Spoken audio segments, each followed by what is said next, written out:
54 करोड़ की लागत से बरेला झील सलीम अली पक्षी आश्रयनी का होगा कायाकल्प। डीडीसी ने बरेला झील का किया भ्रमण।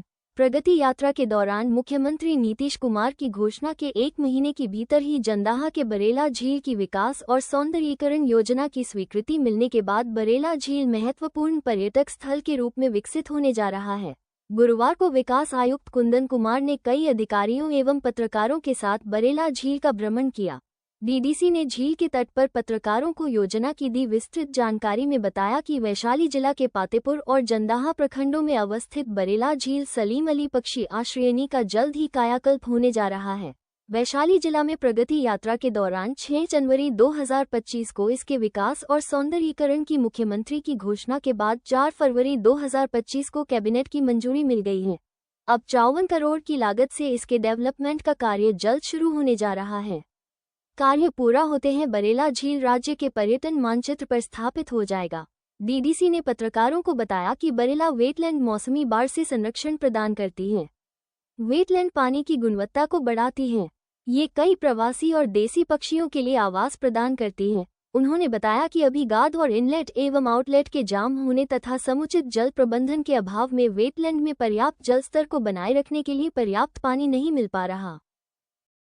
मतलब है ये, जैसा कि आप जानते हैं कि बरेला सलीम अली पक्षी अभयारण्य के रूप में ये हम लोग यहाँ पे इसको मानते हैं और यहाँ एक आर्द्र भूमि के रूप में चिन्हित है और यहाँ सीजन पे बहुत सारे प्रवासी पक्षी का यहाँ पे आना होता है और इस दृष्टिकोण से ये एक बहुत ही अच्छा पर्यटक स्थल के रूप में ये डेवलप किया जा सकता है। इसी परिप्रेक्ष्य में माननीय मुख्यमंत्री जी के द्वारा इनका 2006 में, 2010 में और फिर प्रगति यात्रा के क्रम में भी इसकी समीक्षा की गई कि इसका क्या पर्यटन के दृष्टिकोण से और इन्वायरमेंटल दृष्टिकोण से क्या हम लोग डेवलपमेंट कर सकते हैं।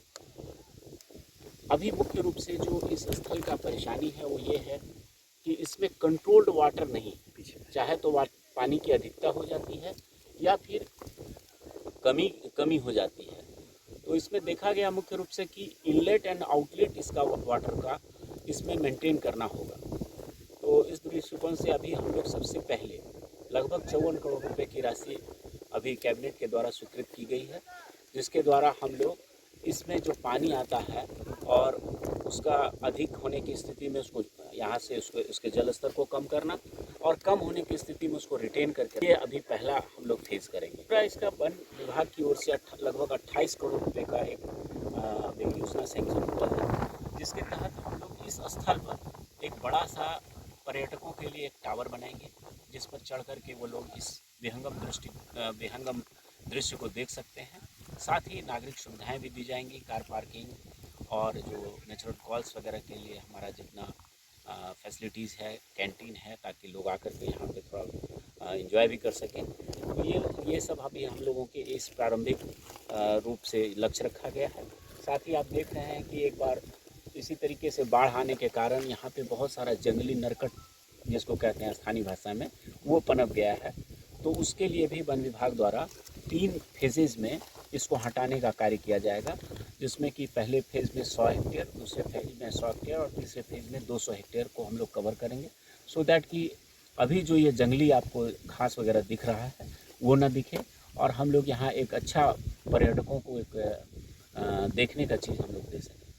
यहाँ जो पक्षी आते हैं सर, मतलब उनके बारे में थोड़ा सा बताया जाए और क्या उम्मीद करते हैं कि ये जो पार्क डेवलप होगा टूरिस्ट हब के तौर पे किस तरीके से, क्या उम्मीद है सर आप लोगों को? देखिए, एक बात जानिए कि जो पर्यावरण से प्रेमी होते हैं और जो पक्षी प्रेमी होते हैं वही बता सकते हैं कि इसका महत्व क्या है। और दूसरा, एक स्टूडेंट जो इस पर रिसर्च कर रहा है, ये 3 दृष्टिकोण से इम्पोर्टेंट है। एक आर्द्र भूमि है और आप देख रहे हैं कि इसका रकबा कितना अधिक है और जिस तरीके से हम लोगों का पॉपुलेशन बढ़ता चला जा रहा है, आर्द्र भूमि को हम लोग विभिन्न कारणों से उसको जोत में ला रहे हैं या उसमें कोई संरचना बना दे रहे हैं, जबकि ये हमारे पर्यावरण संतुलन के लिए बहुत आवश्यक है। इसमें इतनी विशिष्टताएं हैं, इतने प्रकार के फ्लोरा एंड फाउनास के स्पीसीज हैं जो एक रिसर्च का विषय रहता है। दूसरा कि यहाँ पे जो पक्षी आते हैं, इसका अभी इन्वेंटरी यहाँ पे होना है, बाकी कितने प्रकार के पक्षी और किस किस प्रकार के पक्षी और कहाँ कहाँ से पक्षी आते हैं। तो ये न केवल एक पर्यटन के दृष्टिकोण से, बल्कि यहाँ पे रिसर्च करने वाले भी हमारे बहुत सारे साइंटिस्ट, बहुत सारे स्टूडेंट्स वगैरह यहाँ पे आना प्रारंभ करेंगे।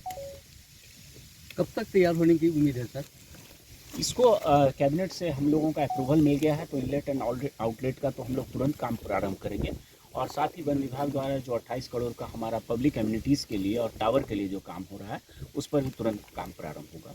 आपको बेसिकली हम लोग यहाँ पे स्थानीय लोगों को ये संदेश भी देने के लिए आए हैं कि ये जो घोषणा हुई थी और ये जो भ्रमण हुआ था, अभी हम लोगों ने 2 फरवरी को हम लोगों ने विश्व आर्द्र दिवस भी यहाँ पे आकर के मनाया।